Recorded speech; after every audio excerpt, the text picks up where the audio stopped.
말씀은요 12절부터 17절까지 있는 말씀은 뭐냐면 위의 것을 찾는 사람들이 누구인가, 위의 것을 찾는 사람들이 어떻게 사느냐는 거예요. 위의 것을 찾는 사람들은 무엇을 추구하고 살아가야 되느냐, 이 말씀을 통해서 우리가 부르심 받은 자리, 부모라는 가정의 자리, 형제라는 자리, 때로는 교회 안에서 사역이라는 자리, 또 여러분이 여러 부르심을 받은 직무의 자리, 그 여러 곳에서 하나님의 부르심을 받은 위의 것을 가진, 또 위의 것을 찾고 위의 것에 소유된 자들, 하나님 나라에 소유된 자로 살아가는 메시지들을 좀 함께 나누려고 합니다. 오늘 본문의 말씀을요 제일 먼저 봐야 될 것이 뭐냐면 우리가 어떤 사람인가라는 거예요. 우리가 청지기로 부르심을 받은 하나님의 백성인데 어떤 사람인가를 12절에서 밝혀주는데, 12절을 여러분 제가 메시지 성경으로 같이 한번 읽어보겠습니다. 같이 읽겠습니다. 하나님께서 새로운 사랑의 삶을 살라고 여러분을 택하셨으니 하나님께서 여러분을 위해 골라주신 옷, 곧 긍휼과 친절과 겸손과 온화한 힘과 자제심의 옷을 입으십시오. 아멘. 자, 여러분 이 말씀을 딱 띄워놓고 보시면요, 하나님께서 우리에게 옷을 입히신 거예요. 오늘 제가 주일학교 애들 예배 드린다고 이제 차량 운행을 하는데, 차량 운행하고 교회를 왔더니 우리 교회 굉장히 귀한 손님이 한번 오셨더라고요. 우리 아이들 중에 한 명이 백설공주 옷을 입고 교회로 왔더라고요. 그래서 제가 어떻게 맞이했냐면 공주님 오셨습니까? 이렇게. 여러분 어떤 옷을 입느냐, 아이들은요 어린아이들 보면 어떤 옷을 입는지 자기들의 의지가 있어요. 이렇게 보면 제가 볼 때는 아니 오늘처럼 날씨가 좀 이렇게 날씨가 햇빛이 비치고 좀 더운데 굳이 그 옷을, 그런데 그 아이한테는 이 옷이 어떤 옷이에요? 최고의 옷인 거예요. 제가 가끔 보면요 아이들이 양말도 안 신고 온 애들이 있어요. 근데 양말이 없는 게 아니라 보면 호주머니에 있든지 가방에 있어. 근데 자기 패션이 안 맞대요. 오늘 어떤 남자애는 나한테 와가지고 목사님 왜 빨간 넥타이를 내셨냐고. 제가 가끔 그런 얘기를 들어요. 목사님은 어느 당에 소속돼 있냐고. 여러분 저는 당 없습니다. 지금 이런 거 가지고 열대로 걱정하지 마십시오. 저는 어떤 당에 속해서 넥타이 매지 않습니다. 여러분 우리가 옷을 입는데요, 그런데 하나님이 이제 우리가 옛사람이 아니라 새 사람이라고요. 새 사람의 옷을 입혔는데, 자 여기 잘 보세요. 하나님께서 우리에게 옷을 입혀주셨는데 옷을 입혀준 목적이 있어요. 하나님께서 어떤 삶을 살라고? 읽어보십시다. 시작. 새로운 사랑의 삶을 살라고 여러분을 택하셨다. 자, 여러분 오늘 본문의 말씀에 가면 12절에 그러므로 너희는 하나님이 택하사 거룩하고 사랑받는 자처럼 이렇게 돼 있어요. 세 가지가 나타나요. 택하심, 거룩하심, 사랑받음. 사랑을 주신 거예요. 이건 여러분 우리에게 있는 게 아니라 하나님께만 있는 거예요. 하나님이 우리에게 택하신 목적이 뭐냐? 새로운 사랑의 삶을 살라고 우리에게 부르셨다는 거예요.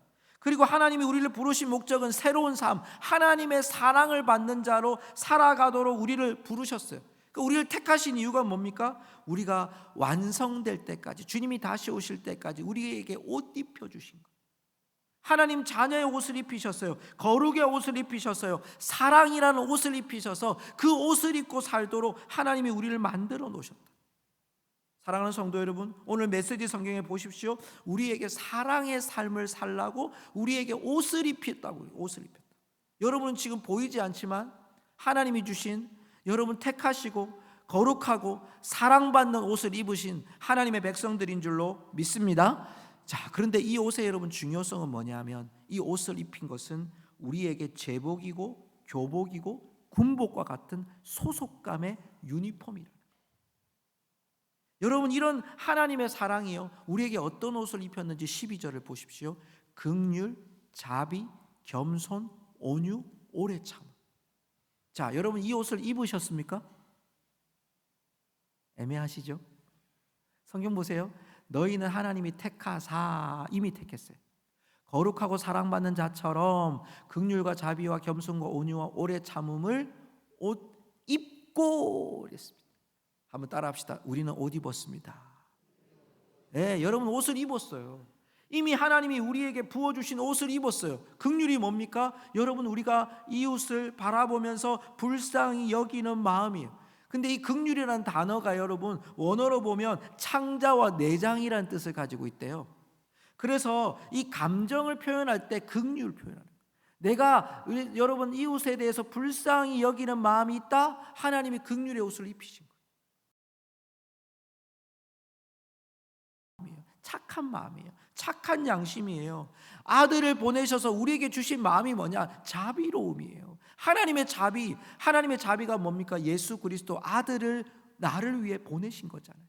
그 자비로움이 우리에게 하나님이 선량한 마음, 착한 양심을 우리에게 이미 부어주셨다. 겸손, 여러분 겸손은 낮은 마음의 상태입니다. 하나님께서 예수 그리스도를 죽기까지 낮추셨던 것처럼 우리에게 여러분 하나님이 겸손의 옷을 이미 우리에게 입히셨는 거예요. 그리고 온유, 여러분 이 온유란 단어가 굉장히 참 재미있는 단어인데 뭐냐면 원래 온유란 단어는 여러분 좀 온화하고 좀 마음이 넓고 뭐 이런 뜻을 가지잖아요. 근데 이 온유라는 마음의 원래 속뜻은 뭐냐면 여러분 난폭한 그 야생마 있잖아요. 말이 막 이렇게 말 안 듣고 막 소리 지르고 난리 나죠. 혼자 뛰어다니고 그 말을 제어하여서 길들여진 상태란 단어의 뜻이 온유란다. 그러니까 여러분 온유는 내가 스스로 막 이렇게 막 마음에서 감정이 나와가지고 마음이 넓은 게 아니라 훈련되어진 마음이에요. 누구 때문에? 예수 그리스도 때문에 내 마음이 넓어지고 내 마음이 풍요로워지고 내 마음에 기쁨이 넘치는 마음이 생기는 거예요. 길들여지고 훈련되어져서 마음이 온화해지는 거예요. 오래 참음이 뭡니까? 여러분 이건요 우리가 쉽게 보복하지 않는 마음이에요. 여러분 이 오래 참음은 나의 기다림이고요. 이 단어를요 이 5단어 긍휼, 자비, 겸손, 온유, 오래 참음이란 5단어를요 정리한 하나의 단어를 세번역 성경에서는 너그러움이라고 표현하고 있어요. 한번 따라합시다. 너그러움. 예, 하나님의 사랑의 입, 하나님이 택하셔서 우리에게 거룩하고 사랑받는 자의 옷을 입히신 것은 우리 안에 뭐가 있어야 된다는 거예요? 너그러움이에요. 제가 너그러움이라는 글을 읽다가요 이게 참 맞다라고 생각했던 것이 뭐냐면 너그러움의 의미가 뭐냐 여러분 잘 들어보세요. 마음에 여백이 있어 품을 수 있는 것. 저는 여기서 참 동그라미를 치고 싶었던 단어가 뭐냐면 여백이라는 거예요. 여백. 여러분 마음에 여백이 있는 사람이 너그러울 수 있다는 거예요. 마음에 여백이 있는 사람이 긍휼할 수 있고요, 자비로울 수 있고요, 겸손할 수 있고요, 온유할 수 있고요, 오래 참을 수 있는 것.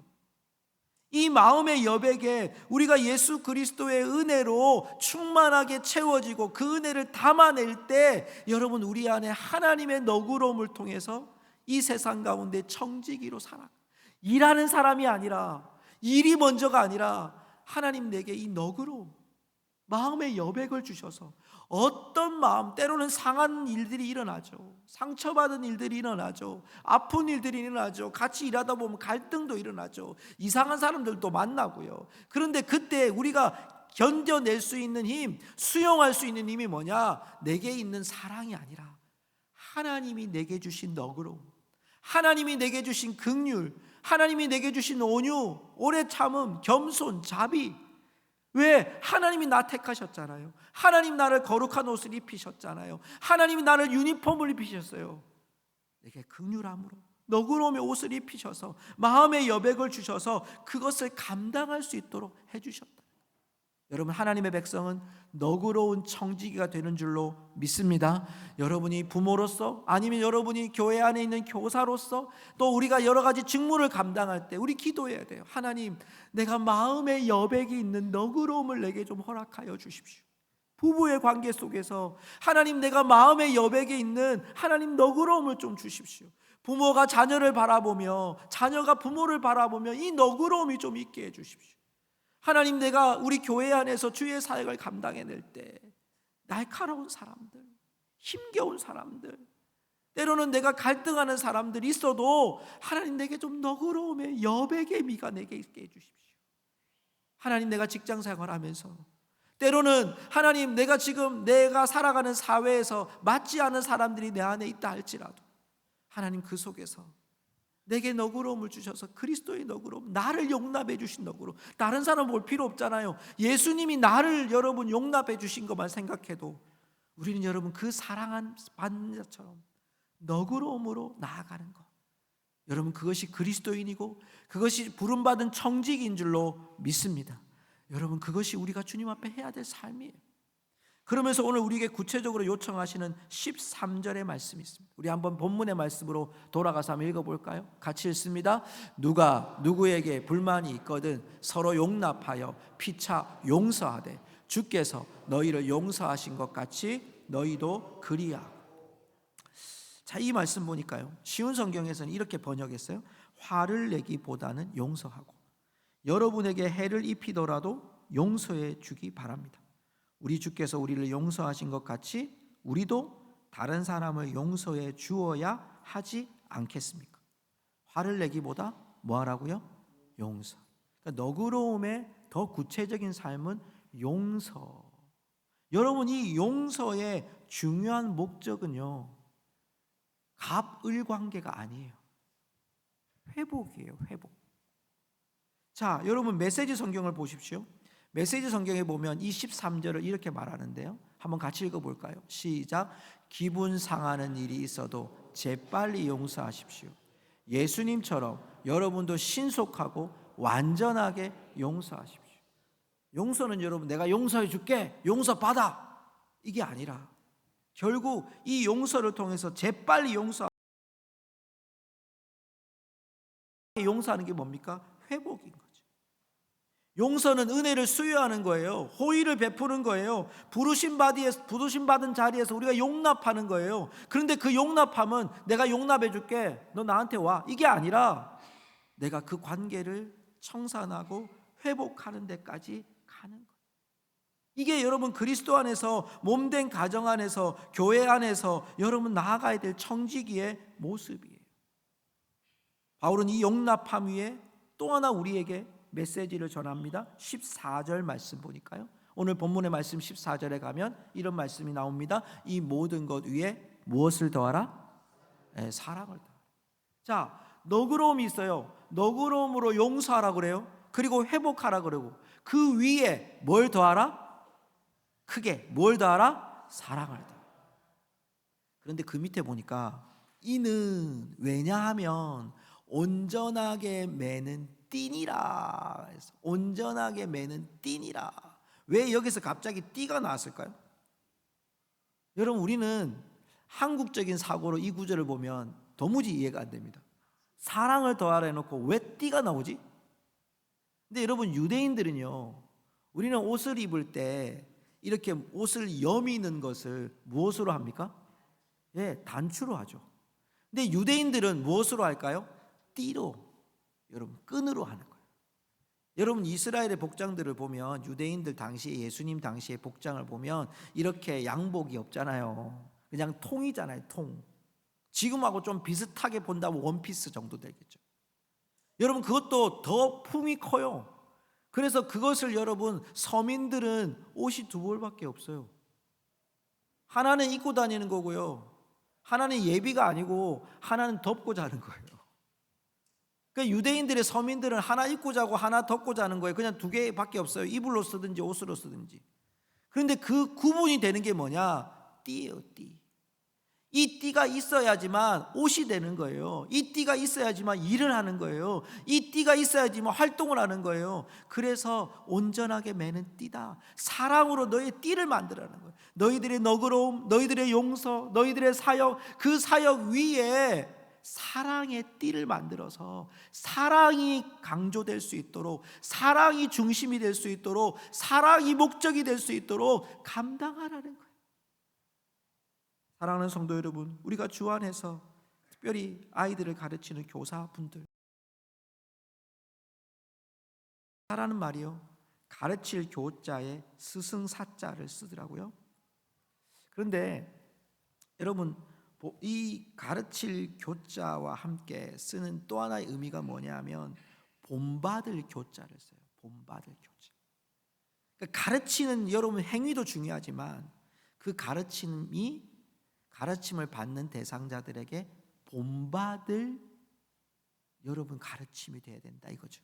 본이 돼야 된다 이런 말을 하는 거죠. 여러분 교사만이겠습니까? 하나님의 백성으로 부르심 받은 부모의 청지기가 될 때 자녀들에게 그 가르침이 본이 돼야 되겠죠. 여러분 우리가 직무를 감당할 때 회사에서나 사회에서나 직장에서 그 직무를 어차피 그 직무를 어쩔 수 없이 해내는 그런 지도자가 아니라 으로 알려주고 또 그 길을 함께 걸어올 수 있도록 만들어주는 지도자. 여러분 우리가 아이들을 양육하고 교회에서도 여러분 성도들을 양육해 갈 때 목사인 제가 제일 많이 본이 돼야 되겠죠. 장로님, 안수집사님, 권사님, 여러분 그분들이 왜 세워졌을까요?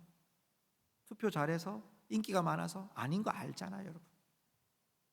하나님 앞에서 그분들의 가르침을 여러분 그분들을 따라가야 돼. 나중에 또 예비로 장로님 되시고 권사님 되시고 안수집사님 되시고 또 뭐 꼭 그럴 뿐만 아니라 교회 안에 여러 가지 사역을 함께 할 자들 평생 할 겁니까? 여러분 그렇지 못해요. 때로는 우리가 다른 사람들에게 내려놔야 될 때가 있어요. 여러분 그때에 그분들 앞에 우리 장로님이 이렇게 하셨잖아, 우리 권사님이 이렇게 하셨잖아, 우리 집사님이 이렇게 하셨잖아, 우리 목사님이 이렇게 하셨잖아, 우리 선생님이 이렇게 하셨잖아. 이걸 본받을 수 있는 자로 가는 것이 우리가 살아가야 될 여러분 삶의 모습이고요, 청지기의 삶의 핵심인 거죠. 너그러움이 용서가 되고 그 위에 사랑을 더하는 것. 자, 또 하나 나옵니다. 15절 말씀 한번 볼까요? 15절 말씀. 자, 이걸 이제 우리가 그 사랑을 더하면서 믿음의 삶을 살아가는 거예요. 동기가 분명히 중요해야 됩니다. 사랑이에요. 그런데 15절에 보면 우리에게 그 동기와 목적 가운데 중요한 하나의 요점을 말씀합니다. 자, 15절 같이 읽겠습니다. 읽습니다. 그리스도의 평강을 위하여 한 몸으로 부르심을 받았나니 너희는 또한 감사하는 자가 되라. 자, 이 말씀을 메시지 성경에 보니까 그리스도의 평화가 서로 조화롭게 하고 보조를 맞추게 하십시오. 이것을 상실한 채 자신의 일에만 몰두하는 일이 없도록 하십시오. 그리고 감사하는 마음을 기르십시오. 여기 나오는 거 보니까 평화란 단어, 샬롬이란 단어가 나온다는 거예요. 그러니까 사랑을 더해서 우리가 헌신할 때, 주의 일에 힘쓸 때 여러분 그것이 어떤 목적이 되어야 되느냐? 그리스도의 평화가 임할 수 있도록 보조를 맞추라는 거예요. 자기 혼자 열심히 일해가지고 박수 받는 것은 하나님이 원하시지 않는다. 자신의 일에만 몰두하지 말고 서로 함께 보조를 맞추어서 함께 그 일을 감당할 수 있도록. 여러분 그래서 우리에게 나와야 될 것이 무엇입니까? 감사하는 마음이라고 되어 있습니다. 오늘 본문의 말씀 15절 말씀에 그리스도의 평강이 너희 마음을 주장하게 하라. 근데 여러분 여기에 주장하게 하라를 밑줄을 딱 꺼놓으세요. 굉장히 중요합니다. 여러분 이 주장하라고 하는 단어는요, 이게 그냥 평강에서 그리스도의 평강이 너희 마음을 주장하게 하라. 여러분 이것은요 그리스도의 평강이 계속 조율된다는 뜻인데, 여기에 여러분 주장한다는 표현은요 이 원어에서 이렇게 표현하더라고요. 운동 경기에서 심판이 있어요. 심판. 저는 야구를 참 좋아하니까요. 어젯밤에도 이제 하이라이트를 보는데 제가 응원하는 팀이 좀 억울하게 심판 판정을 받은 거예요. 막 화가 나는 거예요. 이렇게. 아니 심판은 뭘 보는 거야? 이렇게. 사람이 맞았는데 데드볼이 아니라 왜 스윙을 했다고 취급하느냐고 화가 이만큼 막 나는 거죠. 그런데 심판은 한번 결정을 딱 내리고, 요즘엔 또 비디오 판독이 있어가지고 비디오 판독 딱 내리면 더 이상 말하면 안 돼요. 더 이상 말하면 그냥 퇴장당해요. 여러분 심판은 스트라이크, 그 다음에 볼, 아웃 이러면 끝인 거예요. 이 주장하게라는 단어가 이런 뜻이에요. 여러분 그리스도의 평강이 너희 마음에 스트라이크, 심판을 내리라는 거예요. 너희 마음에 아웃, 너희 마음에 세이브, 그리스도의 평강이 너희 마음을 움직이도록 하라는 거예요. 그것이 너희들의 심판이다라는 거예요. 어떤 목적이 되어야 되느냐? 우리 목적 지향적으로 나가서 뭐 내가 이거 하고 난 다음에 그래 나 아니면 안 돼. 여러분 이런 우리의 목적으로 가면 안 돼요. 여러분 조금 우리가 일을 못하더라도 때로는 함께함을 통해서 우리 모두가 함께 평강을 누리도록 해나가는 것, 그러면서 우리 가운데 나타나는 게 무엇입니까? 감사하는 마음이라고 표현해요. 여러분 그래서 16절을 세번역 성경에서 이렇게 말합니다. 그리스도의 말씀이 여러분 가운데 풍성히 살아있게 그리스도의 말씀 곧 메시지가 여러분의 삶을 마음껏 드나들게 하십시오. 메시지가 여러분 삶에 속속들이 스며들도록 충분한 자리를 만드십시오. 자, 그리스도의 평강이 여러분 장악하려면 뭐가 있어야 되느냐? 그리스도의 말씀이 장악되어야 됩니다. 저는 이 말씀 보면서 참 많이 돌아보게 되는데요. 보십시오. 여러분의 삶에 메시지가 마음껏 드나들게, 마음껏 드나들게. 메시지가 여러분 삶에 속속들이 스며들죠. 속속들이. 어제 우리 사라전도회하고 장미축제를 갔거든요. 아직 다 피지도 않았지만 장미들이 곳곳에서 폈는데요. 저희 어제 막 웃으면서 봤어요. 장미 하나가요, 제 얼굴만한 장미가 있더라고요. 와, 진짜 크더라고요. 근데 그 장미가 다 어디 있냐면, 물론 이렇게 화단에 정원에도 있는데, 여러분 이렇게 돌들을 막 새겨놓은 이렇게 담이라고 해야 되나요? 이런 쪽에다가 사이사이에 꽃이 막 이만큼씩 커져요. 여러분 그 안에 뭐가 있을까요? 제가 이렇게 들여다봤어요. 그랬더니 그 안에서 이렇게 꽃이 금방 피는 게 아니라 그 밑에 호수가 지나가요. 어디 틀면 물이 나오는 거죠. 그러니까 그것이 가만히 있어도 호수만 살짝 틀면 물이 쫄쫄쫄쫄 나와서 그 안에 있는 장미들이 막 크는 거예요. 스며드는 거죠. 여러분 그리스도의 평강이 스며들려면 우리의 마음의 여백에, 우리의 여러분 심령과 영혼의 여백에 하나님의 말씀을 여러분 심으시기를 주의 이름으로 축복합니다. 그 여백에 하나님 말씀을 채우면 우리 안에 평강이 일어나요. 그러면 오늘 여러분 17절 말씀 다 같이 한번 읽어볼까요? 17절 말씀 한번 같이 읽겠습니다. 시작. 또 무엇을 하든지 말에나 일에나 다 주 예수의 이름으로 하고 그를 힘입어 하나님 아버지께 감사하라. 아멘. 이렇게 되면, 자 보세요. 우리가 하나님 앞에서 옷을 입었잖아요. 너그러움의 옷을 입고 용서하는, 그리고 그 용서가 하나를 회복하기 위한 사랑이 그 위에 띠를 띠면, 여러분 그 사랑으로 말미암아 좌지우지 되는 거예요. 그리스도의 평강이 우리를 그리스도의 말씀으로 충만하게 하면 이제 우리는 이 세상 가운데 이런 하나님께 대한 예배자로 날마다 찬양하고 날마다 하나님 앞에 감사하고 하나님께 영광 돌리는 자들로 살아갈 수 있게 되어지는 말씀을 맺겠습니다. 오늘 교사주일인데요. 여러분 제가 이렇게 말씀을 묵상하면서 제게 키워주셨던 많은 분들을 돌아봤어요. 근데 제가 뭐 특정한 사람을 이야기하고 싶지는 않고요. 우리 모든 선생님들이 있었어요. 유치원 때 저를 가르쳐준 선생님, 초등학교 때, 중학교 때, 고등학교 때 선생님 얼굴들이 다 기억나요. 대학교 때 교수님, 또 제가 목회하면서 저에게 담임 목사님으로서 저에게 목회를 가르치셨던 선생님, 목사님들 다 기억나요. 근데 지금 제가 그걸 전체를 돌아보니까요, 그분들이 하나하나의 퍼즐 같은 거예요. 제가 이쪽으로 가려면 그분들이 방향을 지시하는 퍼즐이 돼요. 요 지금 어떻게 보면 이상한 것 같아요. 제가 그 어떤 목사님한테 가서 처음 배울 때는요, 목사님은 왜 저렇게 설교를 하시지? 왜 저렇게 목회를 하시지? 이렇게 생각할 때도 있었거든요. 그런데 하나님이 그 시간이 지나고 제가 목양을 하면서 왜 목사님이 그렇게 하셨을까?